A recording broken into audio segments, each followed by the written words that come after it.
ગણિત ધોરણ 7 પ્રકરણ 14 સમમિતિ. પ્રસ્તાવના. સમમિતિ એક મહત્વપૂર્ણ ભૌમિતિક વિચાર છે જે સામાન્ય રીતે પ્રકૃતિમાં પ્રદર્શિત થાય છે અને તેનો ઉપયોગ લગભગ દરેક ક્ષેત્રની પ્રવૃત્તિમાં કરવામાં આવે છે. કલાકારો, વ્યવસાયિકો, કપડાં અથવા દાગીનાના ડિઝાઇનર, કાર ઉત્પાદકો, આર્કિટેક્ટ અને અન્ય ઘણા લોકો સમમિતિના વિચારનો ઉપયોગ કરે છે. મધપૂડો, ફૂલો, ઝાડના પાંદડા, ધાર્મિક પ્રતીકો, ગાદલાં અને હાથરૂમાલ જેવી દરેક જગ્યાએ તમને સમમિતિ આકૃતિઓની રચના મળશે. અગાઉના ધોરણમાં તમે રેખાની સમમિતિ વિશે શીખી ગયા છો. નીચેની આકૃતિઓ રેખાની સમમિતિ ધરાવે છે. જો તેમાં દર્શાવેલ રેખા પાસેથી તેને વાળી દેવાય તો આકૃતિના બંને ભાગ બંધ બેસતા થાય. ચાલો આપણે હવે સમમિતિ પરના ઘણા વિચારોને વધુ મજબૂત કરીએ. નીચેની આકૃતિઓનો અભ્યાસ કરો જેમાં સમમિતિની રેખાને તૂટક રેખા વડે બતાવેલી છે. નિયમિત બહુકોણ આકૃતિ માટે રેખાઓની સમમિતિ. તમે જાણો છો કે બહુકોણ એ બંધ આકૃતિ છે જે ઘણા રેખાખંડોથી બને છે. રેખાખંડની ઓછામાં ઓછી સંખ્યાથી બનેલો બહુકોણ એ ત્રિકોણ છે. જો બહુકોણની તમામ બાજુઓ સમાન લંબાઈની હોય અને તમામ ખૂણા સમાન માપના હોય તો તેને નિયમિત બહુકોણ કહેવામાં આવે છે. આમ એક સમબાજુ ત્રિકોણ એ 3 બાજુઓનો નિયમિત બહુકોણ છે. શું તમે 4 બાજુઓના નિયમિત બહુકોણનું નામ આપી શકો છો? એક સમબાજુ ત્રિકોણ નિયમિત છે કારણ કે તેની દરેક બાજુઓની લંબાઈ સમાન અને તેના દરેક ખૂણાનું માપ 60° છે. ચોરસ પણ નિયમિત છે કારણ કે તેની બધી બાજુઓ સમાન લંબાઈની છે અને તેના દરેક ખૂણા કાટખૂણા એટલે કે 90° છે. તેના વિકર્ણ એકબીજાના લંબ દ્વિભાજક હોવાનું જણાય છે. જો પંચકોણ નિયમિત હોય તો સ્વાભાવિક રીતે તેની બાજુઓ સમાન લંબાઈની હોય છે. તમને પાછળથી જાણવા મળશે કે તે દરેકના ખૂણાનું માપ 108° હોય છે. નિયમિત ષટકોણમાં તેની બાજુઓના માપ સમાન હોય છે અને તેના દરેક ખૂણાનું માપ 120° હોય છે. તમે આ આકૃતિઓ વિશે આગળ વધુ અભ્યાસ કરશો. નિયમિત બહુકોણની આકૃતિઓ સપ્રમાણ હોય છે અને તેથી તેમની સમમિતિની રેખાઓ થોડી રસપ્રદ હોય છે. દરેક નિયમિત બહુકોણ જેટલી બાજુઓ ધરાવે છે તેટલી જ સમમિતિ રેખાઓ ધરાવે છે. આપણે કહી શકીએ છીએ તેઓ બહુવિધ સમમિતિ રેખા ધરાવે છે. કદાચ તમને આ વિશે કાગળને વાળીને જાણવાનું ગમશે. કરી જુઓ.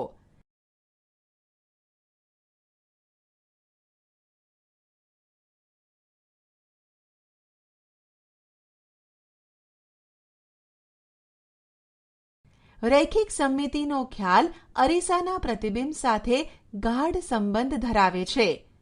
જ્યારે કોઈ આકારનો અડધો ભાગ તેના બીજા અડધા ભાગનું પ્રતિબિંબ હોય ત્યારે તે આકાર રૈખિક સમમિતિ ધરાવે છે.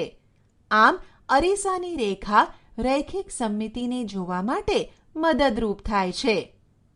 જ્યારે આપણે અરીસાના પ્રતિબિંબની વાત કરીએ ત્યારે ડાબી અને જમણી બાજુના ફેરફારોને ધ્યાનમાં રાખવાની જરૂર છે કે જે અહીં આકૃતિમાં દર્શાવ્યું છે.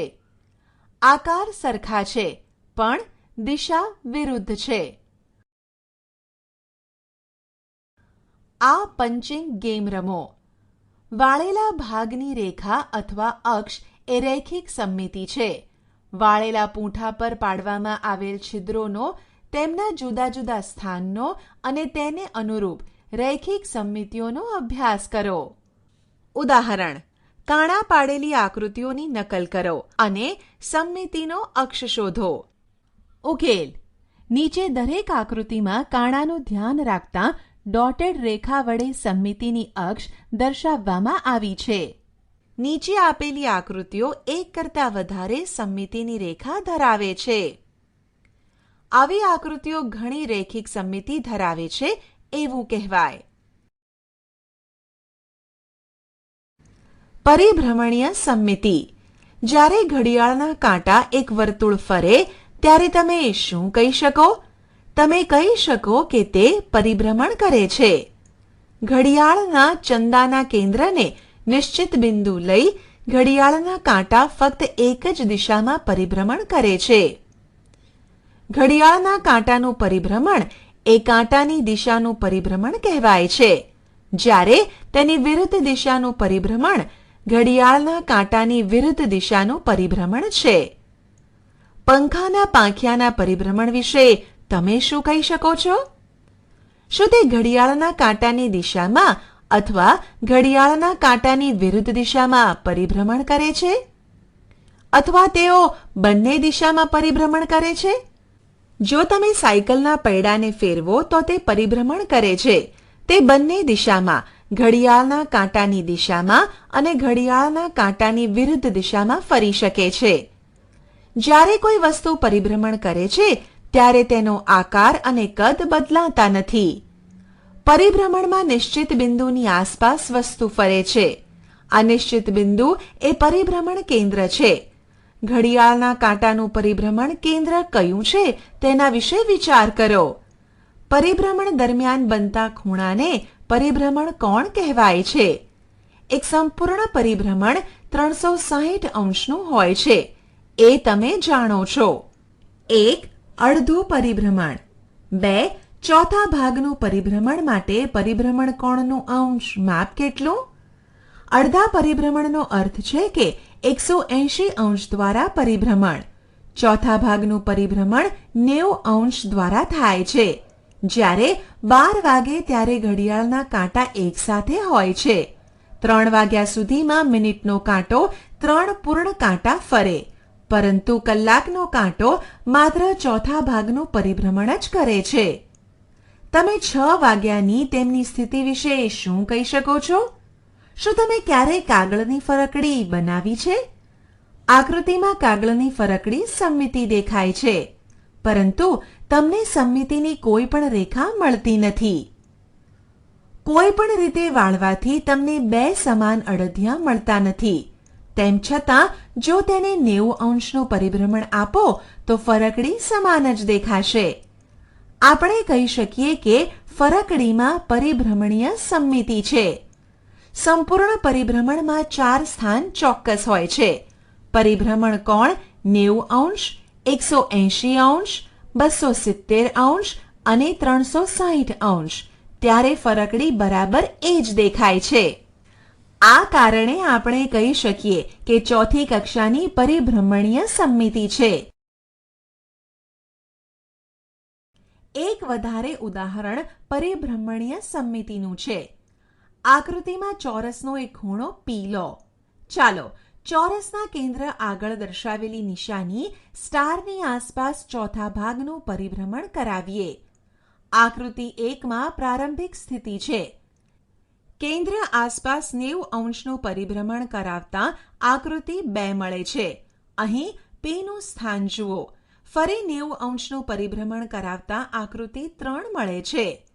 આ રીતે જ્યારે ચોથા ભાગના 4 પરિભ્રમણ પૂરા થાય છે ત્યારે ચોરસ તેની મૂળ સ્થિતિમાં આવે છે. તે હવે આકૃતિ 1 જેવી દેખાશે. દરેક વખતે Pના સ્થાન પરથી આ જોઈ શકાય છે. આમ ચોરસ તેના કેન્દ્ર વિશે ચોથી કક્ષાની પરિભ્રમણીય સમમિતિ ધરાવે છે. જુઓ કે 1. પરિભ્રમણનું કેન્દ્ર એ ચોરસનું કેન્દ્ર છે. 2. પરિભ્રમણનો કોણ 90 અંશ છે. 3. પરિભ્રમણની દિશા ઘડિયાળના કાંટાની દિશામાં છે. 4. પરિભ્રમણીય સમમિતિનો ક્રમ 4 છે. 1. એ તમે સમભુજ ત્રિકોણ માટે પરિભ્રમણીય સમમિતિની કક્ષા કહી શકો છો? ઉકેલ: સમભુજ ત્રિકોણને મૂળ જેવો દેખાવાની બરાબર 3 સ્થિતિ પ્રાપ્ત થાય છે. આમ સમબાજુ ત્રિકોણ માટે પરિભ્રમણીય સમમિતિની કક્ષા 3 છે. બી. કેન્દ્ર આસપાસ 120 અંશ દ્વારા પરિભ્રમણ કરવામાં આવે ત્યારે એવી કેટલી સ્થિતિ મળે છે કે જેના પર ત્રિકોણ એક સરખો જ દેખાય? ઉકેલ: ત્રિકોણને કેન્દ્ર આસપાસ 120 અંશના ખૂણે પરિભ્રમણ કરવામાં આવે ત્યારે એક સરખો જ દેખાય એવી એક જ સ્થિતિ મળે છે. 2. નીચેનામાંથી કયા આકારમાં નિશાન કરેલા બિંદુ આગળ પરિભ્રમણીય સમમિતિ છે? ઉકેલ: એક પરિભ્રમણને અંતે વસ્તુ પહેલા જેવી જ દેખાય તો તે વસ્તુને પરિભ્રમણીય સમમિતિ હોય. ઉપરના તમામ આકારો 1, 2, 3 અને 4માં તેમના બિંદુ X આસપાસ પરિભ્રમણીય સમમિતિ છે.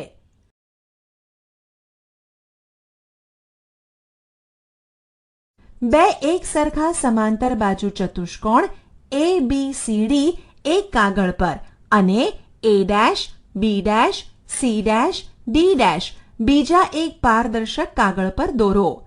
તેમના વિકર્ણોના છેદબિંદુઓ અનુક્રમે O અને O' દર્શાવો. આ સમાંતર બાજુ ચતુષ્કોણોને એવી રીતે મૂકો કે જેથી A' A પર આવે, B' B પર આવે અને તેથી O' O પર આવશે. હવે O બિંદુ પર એક ટાંકણી લગાવો. હવે પારદર્શક આકારને ઘડિયાળના કાંટાની દિશામાં ફેરવો. એક પૂર્ણ આંટા દરમિયાન કેટલી વાર બંને આકારો બરાબર બંધ બેસતા આવે છે? પરિભ્રમણીય સમમિતિનો ક્રમ કયો છે? 1. જ્યારે આપણે ઘડિયાળના કાંટાની દિશામાં આકાર ફેરવીએ ત્યારે બે સ્થિતિ જોઈએ છીએ. A' એ A ઉપર, B A' એ C ઉપર આવે છે. પૂર્ણ પરિભ્રમણ 360 અંશ પૂરું કરતા સમાંતર બાજુ ચતુષ્કોણ બે વખત બરાબર બંધ બેસતો આવે છે. 2. સમાંતર બાજુ ચતુષ્કોણને પરિભ્રમણીય સમમિતતાનો ક્રમ 2 છે. જે બિંદુ પર ટાંકણી છે તે પરિભ્રમણ કેન્દ્ર છે. તે આ કિસ્સામાં વિકર્ણોનું છેદબિંદુ છે. દરેક વસ્તુની પરિભ્રમણીય સમમિતિ 1 છે કારણ કે તે 360 અંશના પરિભ્રમણ એટલે કે એક સંપૂર્ણ પરિભ્રમણ પછી સમાન સ્થિતિ ધરાવે છે. આવા કિસ્સામાં આપણને કોઈ રસ નથી. તમારી આસપાસ ઘણા આકારો છે જે પરિભ્રમણીય સમમિતિ ધરાવે છે. ઉદાહરણ તરીકે, જ્યારે તમે કેટલાક ફળોને કાપો છો ત્યારે મળતો આડછેદ એ પરિભ્રમણ સમમિતિ ધરાવે છે. તમે આકૃતિને ધ્યાનથી જોશો ત્યારે તમને આશ્ચર્ય થશે.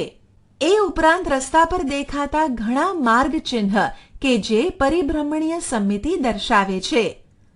તમે આવા માર્ગ ચિહ્નોને ઓળખવાનો પ્રયત્ન કરો અને તેમની પરિભ્રમણીય સમમિતિનો ક્રમ શોધો.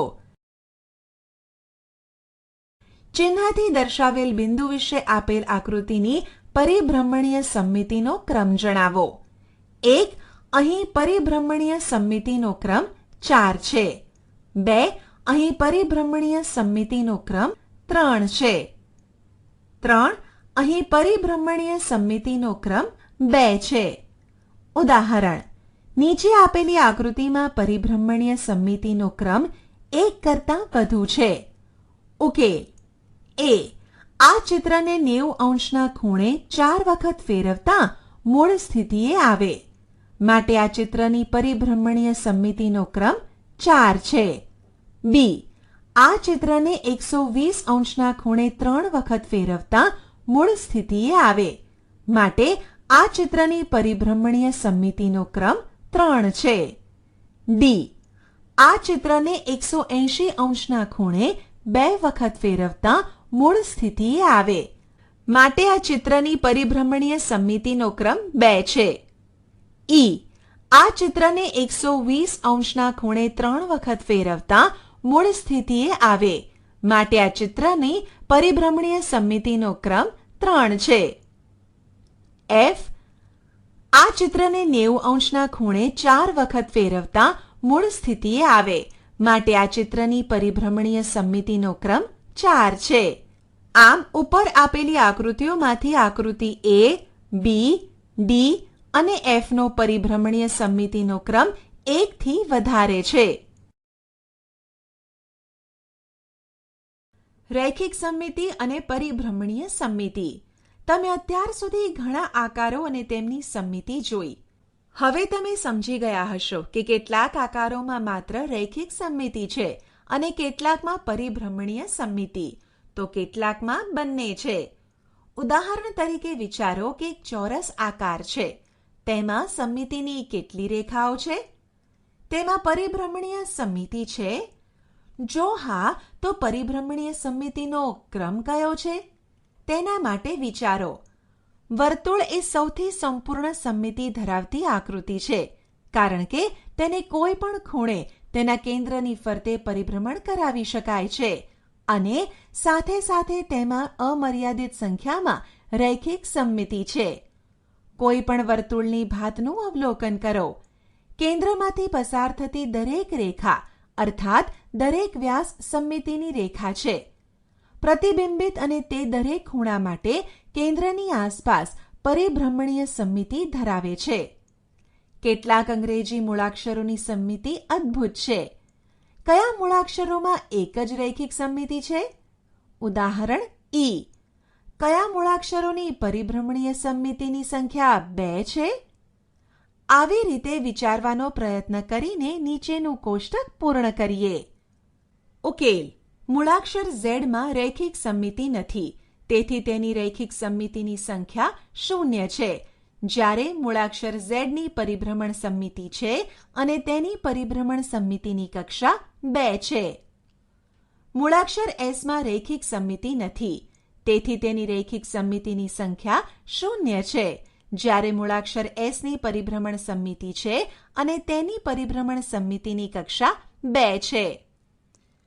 મૂળાક્ષર H માં રૈખિક સમમિતિ છે, તેથી તેની રૈખિક સમમિતિની સંખ્યા 2 છે, જ્યારે મૂળાક્ષર H ની પરિભ્રમણ સમમિતિ છે અને તેની પરિભ્રમણ સમમિતિની કક્ષા 2 છે. મૂળાક્ષર O માં રૈખિક સમમિતિ છે, તેથી તેની રૈખિક સમમિતિની સંખ્યા અસંખ્ય છે, જ્યારે મૂળાક્ષર O ની પરિભ્રમણ સમમિતિ છે અને તેની પરિભ્રમણ સમમિતિની કક્ષા અસંખ્ય છે. મૂળાક્ષર E માં રૈખિક સમમિતિ છે, તેથી તેની રૈખિક સમમિતિની સંખ્યા 1 છે, જ્યારે મૂળાક્ષર E ની પરિભ્રમણ સમમિતિ છે અને તેની પરિભ્રમણ સમમિતિની કક્ષા 1 છે. મૂળાક્ષર N માં રૈખિક સમમિતિ નથી, તેથી તેની રૈખિક સમમિતિની સંખ્યા 0 છે, જ્યારે મૂળાક્ષર N ની પરિભ્રમણ સમમિતિ છે અને તેની પરિભ્રમણ સમમિતિની કક્ષા 2 છે. મૂળાક્ષર C માં રૈખિક સમમિતિ છે, તેથી તેની રૈખિક સમમિતિની સંખ્યા 1 છે, જ્યારે મૂળાક્ષર C ની પરિભ્રમણ સમમિતિ છે અને તેની પરિભ્રમણ સમમિતિની કક્ષા 1 છે. આપણે શી ચર્ચા કરી? 1.